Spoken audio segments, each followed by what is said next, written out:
ناظرین محترم، اس کائنات کی بے پناہ وسعتیں ہر لمحہ انسان کی منتظر رہتی ہیں۔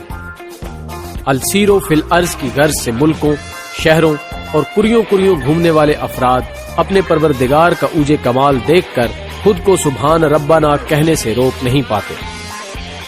آپ نے اس سے پہلے ہمارے چینل پر دیکھی جانے والی ویڈیوز میں بہت سے ممالک کی سیر کی ہوگی، مگر آج ہم آپ کو ایک ایسے ملک کی حیران کن تاریخ سے آگاہ کرنے جا رہے ہیں چشم فلک نے جس کے کئی اتار چڑھاؤ اور حیران کن تہذیبی، معاشرتی اور ثقافتی حالات دیکھ رکھے ہیں۔ اس ملک کی منفرد قدیمی تہذیب اور حقائق نے دنیا پر ایک طلسم طاری کر رکھا ہے۔ اس ویڈیو میں آگے بڑھنے سے قبل نئے آنے والے دوستوں سے گزارش ہے کہ وہ چینل کو سبسکرائب کرنا مت بھولیں۔ ناظرین محترم، قدیم مصر شمالی افریقہ کی ایک ایسی تہذیب ہے جسے تاریخ کے اوراق میں ہمیشہ تازہ رہنے کا شرف حاصل رہا ہے اور شاید آئندہ بھی رہے گا۔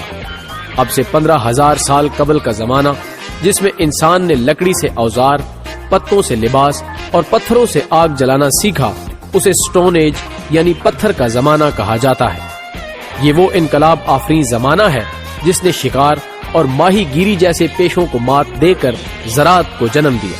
8,000 قبل مسیح میں مصر کی زمین صحرائی شکل میں آنا شروع ہوئی، جس کی وجہ سے بہت سے قبائل نے دریائے نیل کے گرد آباد ہو کر زراعت کا باقاعدہ آغاز کر دیا، اور پھر رفتہ رفتہ مصر کی تہذیب نے نئی کروٹیں لی، اور یہاں کے پہلے فرعون سینٹ مینس نے 3,000 سال قبل مسیح اس سرزمین پر متحدہ ریاست کی بنیاد رکھی، اور اس خاندان کے طاقتور حکمران 3,000 سال تک سیاہ و سفید کے مالک رہے۔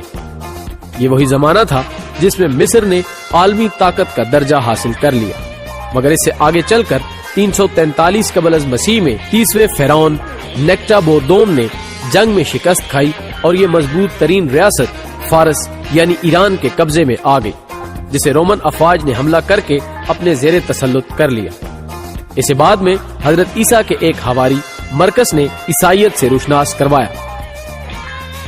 پھر عرب سے تقریباً 639 عیسوی میں مسلمانوں کے لشکر نے پیش قدمی کی اور یوں اس ریاست میں اسلام کی داغ بیل پڑی، یہاں تک کہ 600 سال تک عرب مسلمانوں نے اس ریاست پر حکومت کی۔ 1517 میں ترکوں نے اسے تسخیر کیا۔ یہ وہ صدی ہے جس میں طاعون، جسے سیاہ موت یا موجودہ دور میں کالا یرکان اور ہیپاٹائٹس کہا جاتا ہے، اس بیماری نے زور پکڑا جس سے مصر کی 40% آبادی اس افریت کی نظر ہو گئی۔ 1687 سے 1771 تک اس ملک میں 6 قحط آئے جنہوں نے مصر کی بقیہ آبادی کو بھی اپنی لپیٹ میں لے لیا۔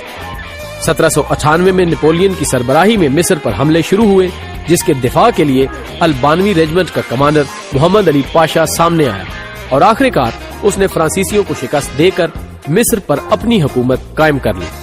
یہی وہ زمانہ ہے جس میں ایک عرب بطل جلیل نجیب محفوظ نے عربی زبان کو بین الاقوامی دنیا میں متعارف کروایا، جسے 1988 میں ادب کا نوبل انعام بھی دیا گیا۔